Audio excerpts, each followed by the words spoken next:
Bismillahirrahmanirrahim. Assalamualaikum warahmatullahi wabarakatuh. Alhamdulillah al-karim. Wassalatu wassalamu ala ra'ufir rahim. Habibina Sayyidina Muhammad wa ala alihi wa ashabihi wa tabi'ina lahum bi ihsanin ila yaumiddin. Amma ba'd. Yang sangat kami cintai, kami muliakan para perindu ridha Allah, para pecinta baginda Nabi, hamba-hamba yang rindu untuk dimuliakan oleh Allah.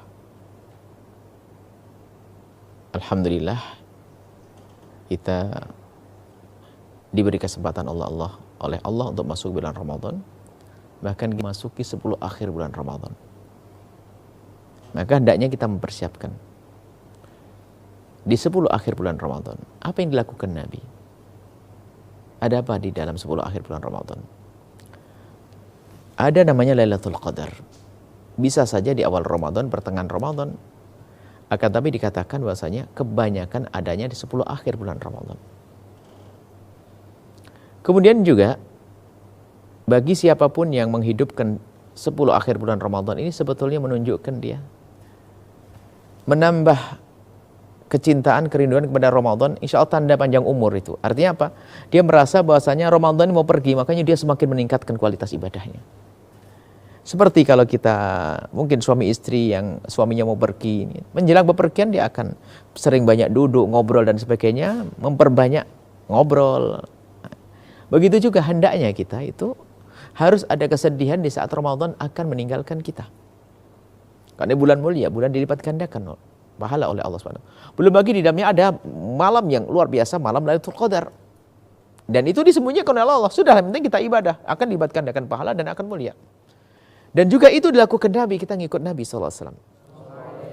Diriwayatkan oleh Sayyidat Aisyah radhiyallahu ta'ala anha, qalat, beliau berkata, karena Nabi, ada baginda Nabi, idza dakhala al-ashra, kalau sudah masuk 10 akhir, ini ashra, dalam riwayat idza al-ashra awakhir.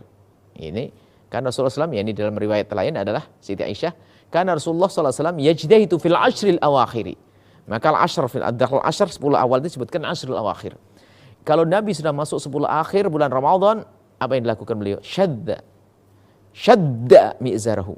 Syadda mi'zarahu itu mengikat sarungnya, atau namanya menyingsingkan lengan baju bahasa kita. Kalau orang menyingsingkan lengan baju artinya apa? Semakin giat. Wa ahyal lailahu, menghidupkan malamnya. Wa aygadu ahlahu, keluarganya dibangunkan. Jangan ibadah sendiri. Maka Nabi membangunkan, hendaknya kita melakukan hal yang serupa. Hanya ini kan tidak sebutkan caranya bagaimana. Maka sebagai kepala keluarga, sebagai ibu, sebagai anak yang besar dalam sebuah keluarga, ini bagaimana mengondisikan rumah itu setiap 10 akhir itu akan hidup. Jadi sudah dipersiapkan sayang, ayo tidur awal, nanti malam kita buat apa, minum dulu sebelum melakukan ibadah. Jadi sudah dikondisikan, artinya direncanakan. Bukan sekedar dibangunin begini. Kalau dibangunin begini, ini bukan istri-istri Nabi. Kalau bangunin begini nggak akan bangun. Bukan keluarga Nabi. Maka kita harus membuat satu suasana yang indah, nyaman di malam 10 akhir bulan Ramadan. Kemudian juga disebutkan bahwasanya cara Nabi melakukan ibadah adalah dalam hadis riwayat oleh Siti Aisyah juga. Karena Nabi SAW, ada baginda Nabi itu ya'takifu, beritikaf. Fil ashril awakhir, di 10 akhir bulan Ramadan, bulan Ramadan. Nah, sekarang permasalahannya adalah kita masa pandemi. Bagaimana kita untuk bisa mengamalkan ini semuanya? Allah yang memberikan pahala berlipat ganda bagi yang beriktikaf adalah juga Tuhan Allah yang menurunkan penyakit. Maknanya apa? Dengan adanya pandemi kita mengikuti protokol kesehatan, aturan medis, artinya kita mematuhi sunnatullah di rumah, kita sama mendapatkan pahala sama. Nggak usah memaksain kalau memang ternyata kondisi atau keadaan belum memungkinkan, nggak usah memaksakan. Bahkan ini kesempatan untuk kita menjadikan rumah kita seperti masjid, jangan seperti kuburan. Rumah kita menjadi seperti masjid, jadi sudah dibuat serak nyaman mungkin. Ada lampunya diterangin untuk ibadah bagaimana, mungkin kursi-kursi dipinggirin agar nanti sholat malam itu sudah kayak di masjid, indah. Sehingga selama ini mungkin kita tidak pernah lihat anak-anak kita sholat malam jadi sholat malam. Jadikan kehidupan di rumah kita semacam itu. Nggak harus pergi ke masjid karena kondisi semacam ini. Bahkan kita kondisi masjid, ke masjid mungkin kita sedikit punya flu, ganggu yang lainnya kok. Protokol kesehatan itu adalah sunnatullah. Kita harus bertanya ahli dzikir. Dan ahli dzikirnya mengatakan kita harus jaga kesehatan, maka jangan egois kita. Urusannya bukan agar kita tidak tertular saja, akan tapi kita buat nyaman orang lain. Jangan sampai orang merasa tidak nyaman dengan kita yang batuk-batuk, bengek, flu, segala macam. Jangan pergi ke masjid kalau memang kita kondisi tidak baik. Artinya, kalau mau pergi ke masjid, beriktibar karena masjidnya besar, mungkin dengan jarak, itu boleh-boleh saja, tapi jangan dipaksain. Lalu bagaimana kalau saya di rumah? Ini kesempatan. Kerjakan kebaikan di rumah. Tentunya tidak ada iktikaf di rumah, tapi ada qiyamul lail di rumah. Sebab iktikaf hanya di masjid. Tapi pahalanya dapat karena Anda tahun yang lalu Anda biasa sibuk untuk iktikaf di masjid. Tahun ini karena ada pandemi, Anda tidak ke masjid. Kan berarti Anda punya keistiqomahan. Berarti tetap dicatat pahalanya Anda pergi ke masjid.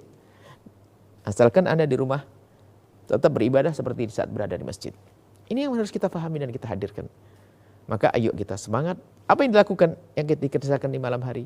Ia antara melakukan sholat, selain taraweh, melakukan sholat, membaca Al-Quran, berzikir dan mengadu kepada Allah, mohon kepada Allah dan bertafakur merenungi. Semoga Allah menjadikan kita hamba yang benar-benar beruntung, sukses di bulan Ramadan. Dan semoga Allah segera mengangkat pandemi ini, mengangkat musibah ini, sehingga kita bisa bebas mudah beribadah, datang ke masjid, mengadakan majelis, keramaian majelis, sehingga syiar Islam semakin